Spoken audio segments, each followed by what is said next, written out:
In the heart of the 1950s, a new America was being built. The generation that had saved the world was now home, trading their helmets for hard hats and their barracks for suburban homes with white picket fences. They were fathers, factory workers, and community leaders. But once a year, on the 11th of November, the nation paused to remember who they were first: soldiers, sailors, airmen, and Marines. This wasn't just a day off from a booming economy.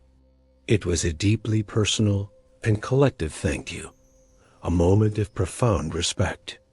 In post-war America, Veterans Day was a living bridge to a history that was still fresh in the minds of millions. A history etched in the faces of the men who walked down every main street. Join us as we explore how a nation honored its greatest generation and how parades and radio broadcasts shaped a culture of remembrance in 1950s America. Number 1. From Armistice to Veterans. For decades, November 11th was known as Armistice Day. It was a day born from the quiet that fell over the battlefields of Europe in 1918, a day to commemorate the end of the First World War and honor its veterans. But the world had changed. After the immense sacrifices of World War II, which touched every family in America, and with the ongoing conflict in Korea, it became clear that the day's solemn promise needed to expand.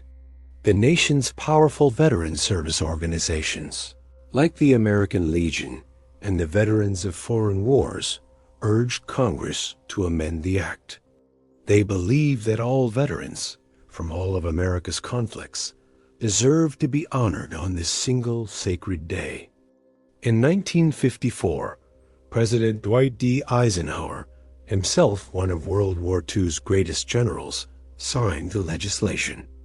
With the stroke of a pen, Armistice Day was officially reborn as Veterans Day, a day to honor every American who had ever worn the uniform, in peacetime or in war.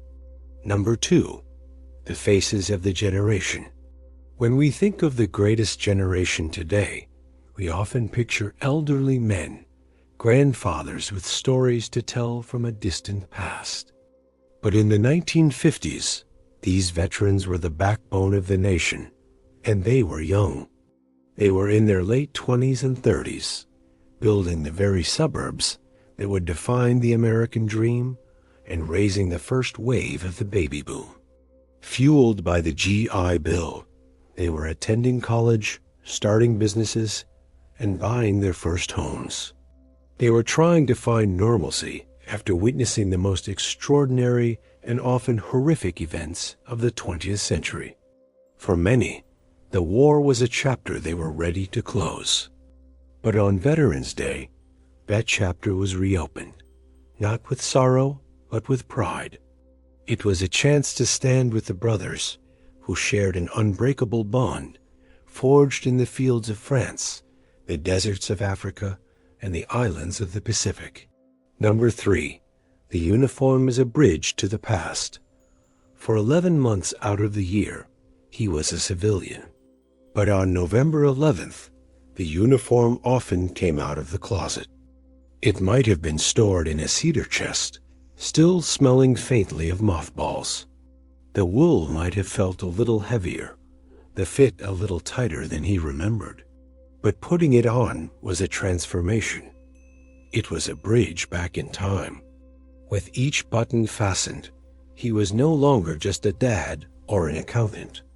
He was a corporal, a sergeant, a pilot. He was once again the young man who answered his country's call. Seeing these men, young and strong, wearing the very uniforms they wore in battle, was a powerful and tangible reminder for the entire community of exactly what and who they were honoring. Number 4. The Main Street Parade. The centerpiece of Veterans Day in 1950s, America was the local parade. This wasn't a televised spectacle of giant balloons. It was a deeply personal, small-town affair that ran right through the heart of a community. The parade would be led by local veterans, members of the VFW or the American Legion, marching proudly, their footsteps echoing with a history that was still so recent. They were followed by the high school marching band, their instruments gleaming, playing the patriotic tunes of John Philip Sousa that swelled the chests of everyone watching. Cub Scouts, Girl Scouts, the local fire truck with its siren wailing, and town officials in their Sunday best would all march as families lined the sidewalks, 3 or 4 deep, waving small American flags. It was a tangible, heartfelt display of a community honoring its own sons, brothers, and fathers. Number 5. The voice of the nation. While the parades were local, the feeling of remembrance was national, and it was the radio that tied the country together. In an era before 24-hour news and 1,000 cable channels, the major radio networks like NBC, CBS, and ABC held immense power to create a shared national experience. On Veterans Day, families would gather around the console radio in their living rooms. Regular programming would be preempted for special broadcasts. They would hear solemn music from military bands, patriotic addresses from the president, and often powerful radio dramas recounting tales of heroism from the war. Most poignantly, they would hear interviews with veterans themselves, their voices crackling over the airwaves, sharing stories of service and sacrifice. These broadcasts transformed a personal day of reflection into a shared national event, reminding every listener that they were part of a single, grateful nation. Number 6. The symbol of the poppy.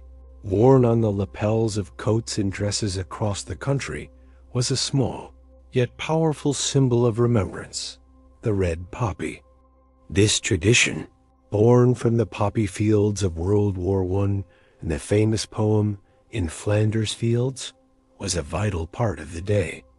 Veterans, often members of the American Legion Auxiliary, would stand on street corners and in front of stores, offering these small, handcrafted paper or fabric poppies in exchange for a donation. Pinning that poppy to your coat was more than just a decoration. It was a quiet, personal pledge of remembrance, a way for every citizen to carry the symbol of sacrifice with them throughout the day. The funds raised went directly to assisting disabled veterans and their families, making it a tradition of both memory and action. Number 7. A celebration of hard-won peace.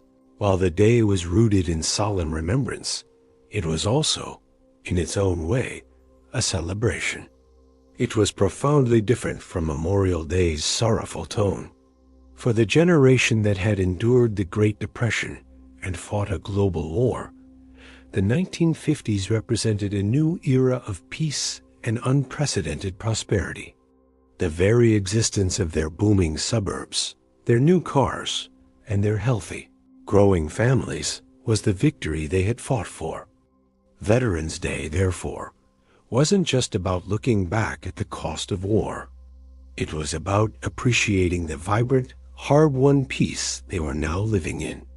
It was a day to honor the men who had made that peace possible and to reflect on the bright, secure future they were all building together for their children.